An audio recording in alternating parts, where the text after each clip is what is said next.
الحمد لله رب العالمين حمدا يوافي نعمه ويكافئ مزيده. يا ربنا لك الحمد كما ينبغي لجلال وجهك ولعظيم سلطانك. اللهم فصل وسلم وزد وبارك على منبع الأنوار سيدنا وقائدنا وحبيبنا محمد المختار وآله الأبرار وصحابته الأخيار، صلاة تحفظنا بها من شر الأشرار وكيد الفجار ومن فتن الليل والنهار. إيمان داران خوش برای مسلمانم، سلامی خواهی گورتان لسر بێ. ئاینی پیرۆزی ئیسلام ئاینی ئەخلاق و خۆڕەوشتە، یەکێک لەو شتە ناشنانەی کە ئاینی پیرۆزی ئیسلام قەدەغەمان لێیەکا و نەهیمان لێیەکا و ئێمە دوورەخاتەوە لێی ئەوی گاڵتەکردن و سوخریکردنە بە یەکتری بە شێوازێکەوە مسلمانان و ئیمانداران هەستن گاڵتە بە یەکتری بکەن، تانۆتە شەر لە یەکتری بدەن، قسەی ناشرین بەرامبەر یەکتری بکەن، یان لەقەبی ناشرین و ناوی ناشرین لە خۆیان و لە خەڵکانی تر بدەن. ئیتر ئایا مسلمان بێ یا غەیری مسلمان بێ، لە زبان و گەل و هۆزی تۆ بێ یا لە هۆز و گەلێکی تر بێ، ئاینی پیرۆزی ئیسلام ئەمەی حرام کردووە. ئیتر بەهۆی دینەوە بێ یا بە غەیری دین بێت، یا بەهۆی فەقیری و هەژاریەوە بێ، یا بەهۆی عیب و عارێک بێ کە تایەتی لە تۆدا نییە، ئەمانە ئەبنە هۆکارێک کە بەڕاستی مسلمانان لە یەکتری بتازێنن و مسلمانان لە یەک دوورخەنەوە و ئەم ڕەوشتە ناشرینە کە سوخری و گاڵتەکردنە بە یەکتری هۆکاری تێکدان و مجتەمە و کۆمەڵگایە. بۆیە عولەما و زانایان فەرموویانە لە دوای شەریک بڕاردان بۆ خوای گەورە تاوانی گاڵتەکردن و ئیستیهزاکردنە بە یەکتری یان تانەوتەشەردانە لە یەکتری. بۆیە عولەما و زانایانی سەلەفی ئەمە فەرموویانە لەو سەخەرت من کەلب لەخەشیت ئەن ئوحەویلە کەلبەن، بەڕاستی ئەگەر من گاڵتە بە سەگێ بکەم ئەترسم کەوا خوای گەورە بمگەێنێ بمگێڕێ بەو سەگە وەک ئەوم لێ بکە. بۆیە عولەما و زانایانی ئێمە ئەوەندە ترساون لە ئیستیزا و گاڵتەکردن و تانەوتەشەر لە یەکتری. یەکێک لە شاعران خوای گەورە ڕازی بێ فەرمێ احفظ لسانك لا تقل فتبتلي إن البلاء موكل بالمنطق. ئەفەرمێ ئاگادار بن، زبانتان فارێزن، بەڕاستی زۆر جارێ ئینسان بەهۆی زبانەوە تووشی بەڵا و کارەسات و مصیبەتە بێ، چ لە دنیادا و لە قیامەتە. هەموو بەڵا و مصیبەت و ناڕەحەتەکان بەسراوە بە زبانەوە. ئازیزان و خۆشەویستان، هەر بۆیە پێغەمبەری نازدارمان سەڵات و سەلامی لەسەر بێ لە فەرمایشێکە بە ئومەتەکەی فەرمێت لا تحاسدوا ولا تناجشوا ولا تباغضوا ولا تدابروا ولا يبع بعضكم على بيع بعض وكونوا عباد الله إخوانا. المسلم أخو المسلم لا يظلمه ولا يخذله ولا يحقره. التقوى ها هنا، التقوى ها هنا. رسول الله سيجار أما جاي بوسنجي مبارك پیغمبری خواه فرمی و حسادت به یکتری مبن، شر لقل یکتریا مکن، دم دمه لقل یکتریا مکن، یکتری مبغزینن، دشمنی یکتری مبن، پشت لیکتری مکن، معامله بسر معامله برای مسلمان تا مکن. ایوه بنده خوابنو ایوه برای یکتری بن،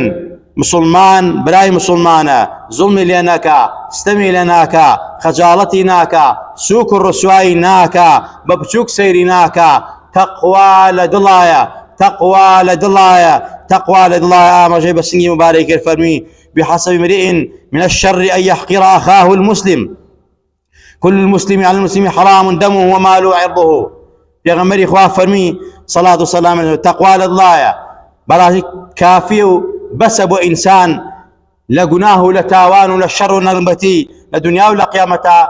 بتشاوي كم سيري برايكي مسلماني خشيكي مسلماني مخلوقك لمخلوقاني پروردگار بتشاوي كم سيركار ريزي لنا قريت براسي مسلمان ابي ظلم لبراي مسلماني نكا، مسلمان حرام لسري خويني براي مسلمانكي، مالكي حرام لسريتي، عرض ناموسكي حرام لسري ابي بي باريزيا وعرض ناموسي خوي. اما صفة انساني مسلمانه پیغمبریان باسی کردووە. زۆر جارێ تانەوتەشەردان لە یەکتری یا بەکەم سیرکردن یەکتری هۆکارەکەی ئەگەڕێتەوە بۆ کیبر و لە خۆڕازین و دەوڵەمەنی و پلە و پۆست و کورسی و دەسەڵات وامان لێتێک کە حساب بۆ یەکتری نەکەین ڕێز لە یەکتری نەگرین ئەوەی بەرامبەرمان بە بچووک و بە قێزەون سیرکەین هۆکارەکەی کیبرە کە کیبریش تاوانێکی ئەوەندە گەورەیە خوا نەفرەتی لێ کردووە و خوا نەفرەتی لە شەیطان کرد و لە ڕەحمەتی خۆی دەرێ کرد بەهۆی چیوە بەهۆی کیبر و لە خۆڕازیبوونەوە بۆی ئاگامان لە خۆمان بێ پێغەمبەری نازدارمان فەرمێت لا يدخل الجنة من كان في قلبه مثقال ذرة من كبر هەر کەسی ئەندازەی مثقال الذرەیە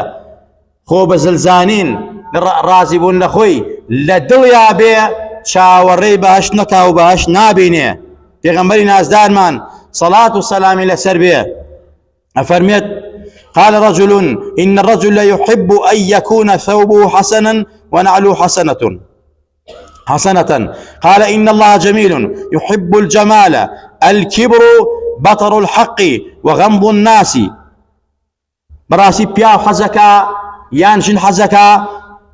مالكي جوان بيه جلوبركي جوان بيه نعلكاني جوان وريكو بيك بيه پیغمبری خوا فرمی صلی الله علیه وسلم خوا جوان و جوانی خوش اوه پاک و قوتەی خوش اوه بەڵام ئاگادار بن کیبری تێ نەکەوێ چونکە کیبر ڕەتکردنەوەی حەق و ڕاستیە چۆن شەیطان حەق و ڕاستی ڕەتکردەوە کیبر و خۆ بە زلزانین ڕەتکردنەوەی حەق و ڕاستیە و هەروەها بە سەیرکەمکردنی خەڵکیە ئاگاتان لە خۆتان بێ بەهۆی مادە و دەسەڵات و جلوبەرگتانەوە پۆست و پلەتانەوە ساغی و سەلامەتیتانەوە گاڵتە و تانە و تەشەر لە غەیری خۆتان نەدەن کە ساغ و سەلیمی کابرای نەخۆش و بینی گاڵتەی پێ بکەی دڵنیابە ئەگەر ڕێ بە ئەو لە دنیادا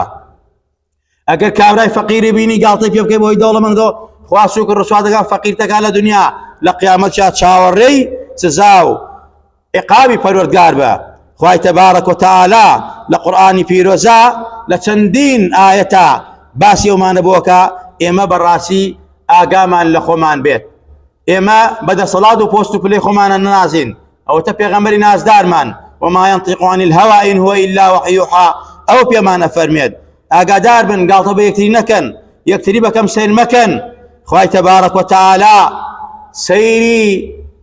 سوورەت و جلوبەرگتان ناکە سيري دلو درون تانكا سيري أعمال يتانكا إن الله لا ينظر إلى صوركم وأموالكم ولكن ينظر إلى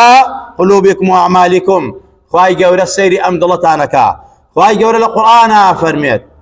فيما أنا فرمي يا أيها الناس إنا خلقناكم من ذكر وأنثى وجعلناكم شعوبا وقبائل لتعارفوا إن أكرمكم عند الله أتقاكم إن الله عليم خبير خوا فرمي ايوما دروس كردوها لحسد آدم وحسد حواء ايوما كردوها بچندها زباني جیاواز بچندها شعب وقلو نتوا بقبيلو تيرو طائفة بو يكتري بناسن ريز ليكتري بقرن حرمت ليكتري بقرن تانو تشل ليكتري ندن خوتان بزلو بقور نزاين بسر اواني ترى خواهي تبارد فرمي اويك قوري لا اخوة اوي بالريزة اهل التقوايا اهل الصدق اهل وفايا اهل الريز واحترامه اوي كوات تقوى الضياجيه قربوها براس او تقوى كاري شاكي بيك او رقدانوي بولا كارو كردويا اما لا اخوة بالريزة اتر بعربي وبعجمي وبانجليزي وبتركي وبفارسي نية هر كسك عربي لا اخوة بالريزة لا ايمن نخير عربي واهي اخواي قورا نفرتي ليكر عجمي واهي شيء اخواي قورا بهوي التقوى كيوا قست بلاي قوري إيماني لو أنا صهيب الرومي جاباني كردي حزتي بلال حبشي چندين يكو أبو جهل وأبو لابش كعرب خصمي بيغمبر چونك أهل التقوى نبون أهل كبرو بدبختي وتانو تشربون واسوك الرسواي كردن عزيزان خوشويستان براسي خوا عليم وخبيرة با كردوكاني إيما بويا بيما نفرميت مسلمان إيمان داران أمتنا زارك يا رسول الله قال طب يكتري مكان ريز لا يكتري بقرن بتشاوي كما والسيري يكتري مكان يا أيها الذين آمنوا لا يسخر قوم من قوم عسى أن يكونوا خيرا منهم ولا نساء من نساء عسى أن يكن خيرا منهن ولا تلمزوا أنفسكم ولا تنابزوا بالألقاب بئس الاسم الفسوق بعد الإيمان ومن لم يتب فأولئك هم الظالمون خواهي تبارك وتعالى أفن أي إيمان داران باور داران إيوا براسي قالطة بيكتري مكان قالك قالطة بقالك يترنكا كرد عرب فارس انجليزا هیچ گەلێک بۆی نییە گاڵتە بە گەلێکی تر بکە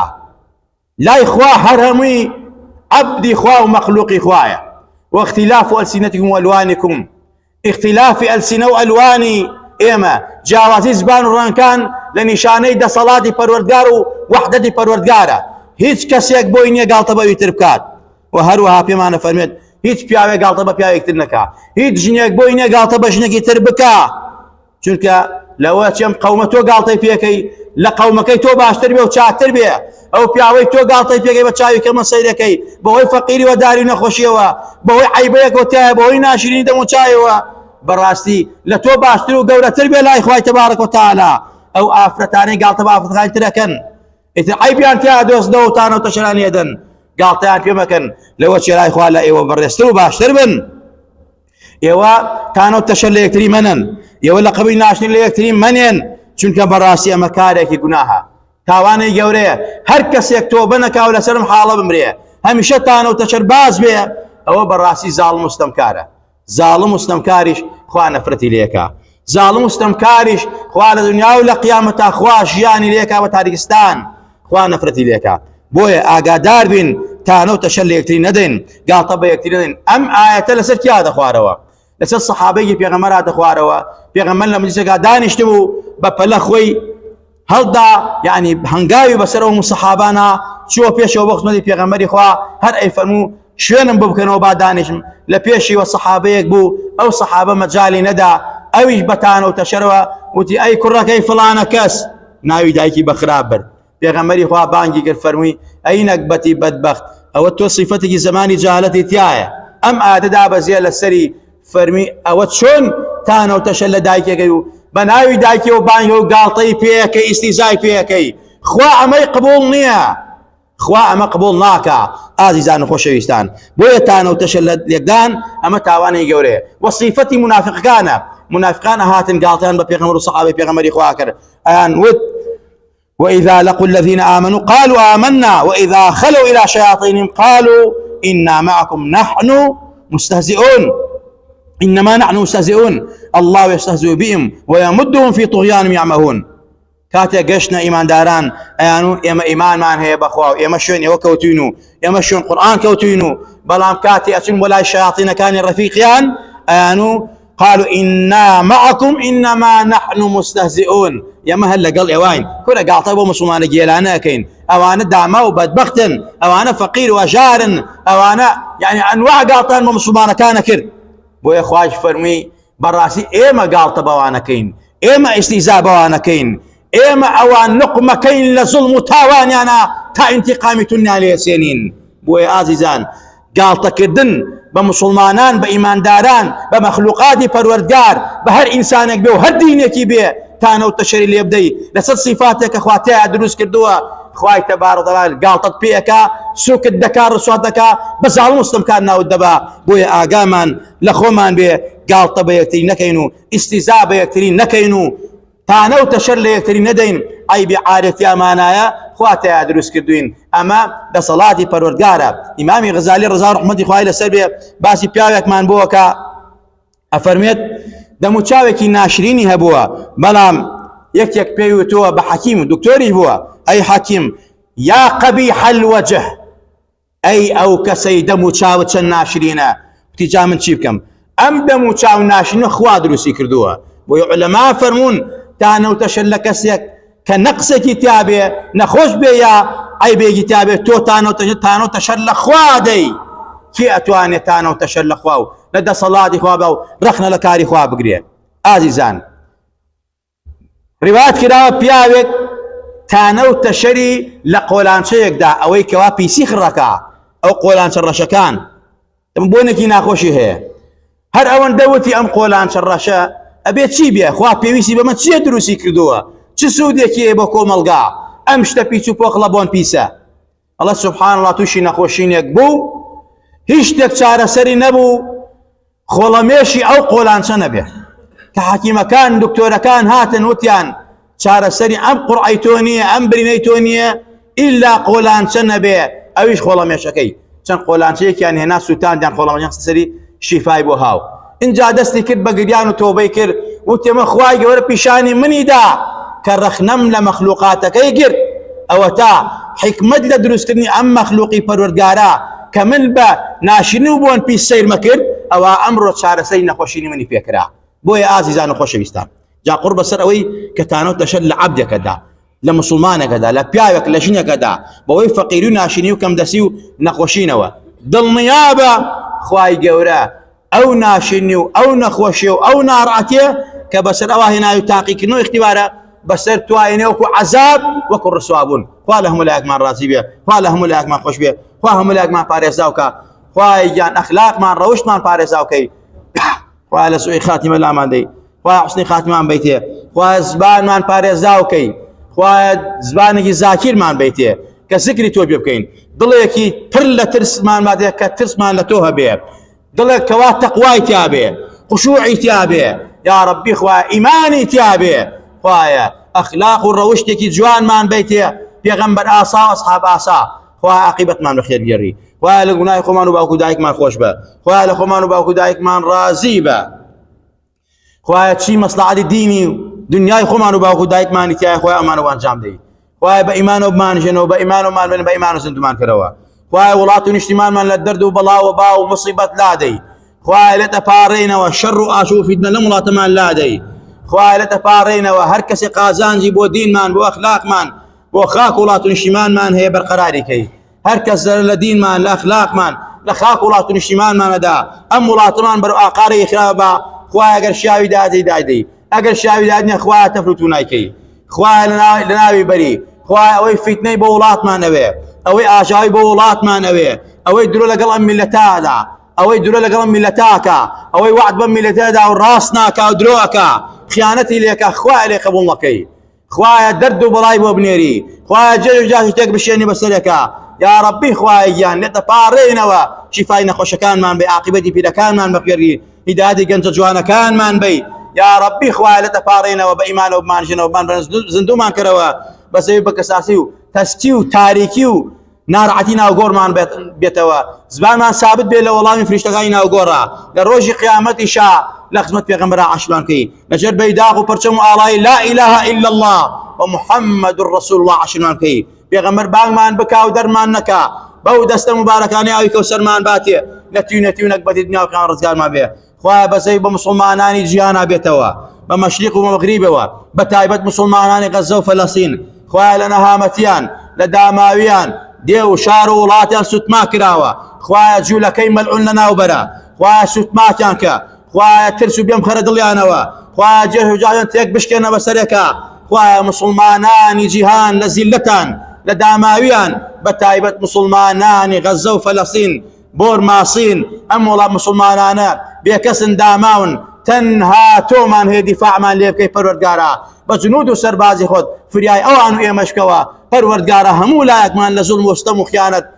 رزقار بكا بمان قال له كي سعادة وبختوري پروردگارا يا ربي خوالة بارينوا باسم اعظم خود كردستان مان پر لخير خوشيكي كردستان مان هم شر واشو بك لادي خواه الشر واشو فيتني ولاتان بتايب ولاتاني دراوسيه لبلاني قلابان كردستان مان باريزاوكي خواه لتبارينوا باسم اعظم خود اواني داوي دعاء خير يعني لكردوين اقلنا خوش انا شفاعة جو بلان ببنيرا قرفت انا كيشاني خواه ابوان شار سركا كيشي عائلي انا ابوان شار سركا پروردگارا من دال انا من دال صالح ان بري هيانو صالح خواه ابوان صالكا هيانو مفقودو ديانا خواه بيكان شات كيتوا منالي همو لايك ما صالكي يا ربي خواه لتبارينوا باسم اعظم خود لبرخاطي خالد داراند لبيغمبران وصالحان وبياو شاكاند خواه دسمان بلايتو بس كدتوا خواه ببتالي ما يقرنوا خواه دعا كان مان لي قبولك خواه اواني كوا خزنتهم شريعتي توكن بعلم زانستكن بمزقوتكانكن بمالكاني توكن هميشه بردوامن بتايبت مزقوتي ما